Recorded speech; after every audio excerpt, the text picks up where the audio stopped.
You're trying to sell a home in 2026 and your home has been sitting on the market and hasn't sold yet. Folks, do not overprice your home. As a seller, you got to understand it's not 2021 or 2022 where overpriced properties will sell.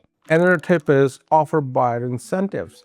For example, help the buyer with 3 months of mortgage payment or cash incentives like $5,000 credit towards closing cost. Most buyers judge your home online first. So better pictures, better staging, and a decluttered home, that can change everything. There's a lot of competition, so if your home doesn't look 10 out of 10, you probably won't sell.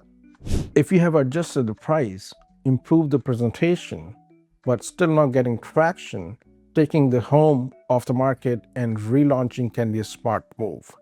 A relaunch resets the days on market counter and puts the fresh listing in front of buyers, including the ones who already scrolled past you. Here's the honest catch though. A quick relist rarely makes history truly disappear.